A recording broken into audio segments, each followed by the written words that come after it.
Gente, eu sou Mayumi, vou responder aqui algumas perguntas que me fizeram na semana passada sobre sonhos, né? Eles serão o nosso assunto uma vez por semana.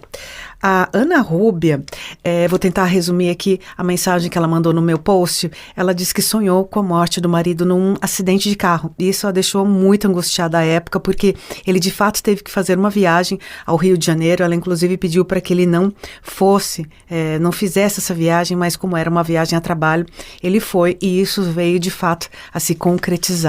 Bom, os sonhos, desde o início da humanidade, despertaram a curiosidade das pessoas. E um dos primeiros registros datam do século II depois de Cristo, com a obra de Artemídoros, chamada Oneiro Critica.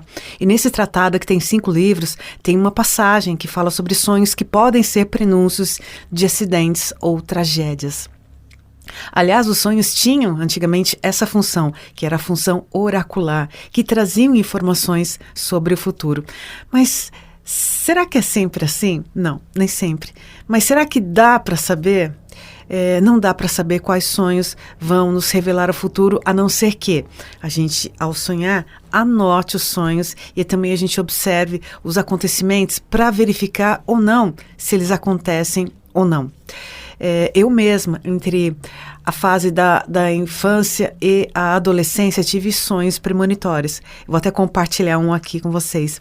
Num deles, eu sonhei que tinham furtado a bicicleta do vizinho e eu sabia quem era, no sonho, né? E aí, quando eu acordei, estava na cozinha, minha mãe, ela comentou que a bicicleta do vizinho tinha acabado de ser levada. Eu comentei que tinha acabado de sonhar com aquilo e no sonho era fulano, era uma pessoa. Era um rapaz que tinha uma época fama de delinquente mirim. E poucas horas depois, eu soube que era o próprio que tinha sido apreendido, inclusive, pela polícia. Então, tinha sido o meu primeiro sonho premonitório. Num outro vídeo eu conto outro sonho premonitório que eu tive muito forte, que eu tive sobre um acidente de avião há muitos anos e eu nunca mais esqueci. Esse teve mais riqueza de detalhes, mas enfim, eu conto depois, tá bom? Mas olha só, Jung, que é pai da psicologia analítica, conta num de seus livros, Memórias, Sonhos e Reflexões, que um de seus pacientes teve sonhos que foram mensageiros da sua própria morte. Então, sonhos são muito interessantes, mas eles têm que ser analisados caso a caso. Por quê?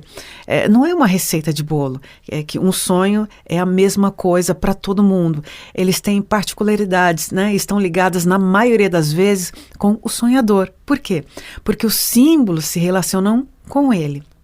Mas uma coisa é certa, os sonhos têm o poder de curar, ainda que a gente não saiba o seu significado. O fato de eu compartilhar com outra pessoa o meu sonho, por si só, tem uma função terapêutica. E quanto mais você presta atenção aos seus sonhos e compartilha, mais você vai se lembrar deles. Então, se você gostou, curta, compartilhe, pode deixar uma pergunta aqui sobre os sonhos, tá bom? Um beijo e bons sonhos!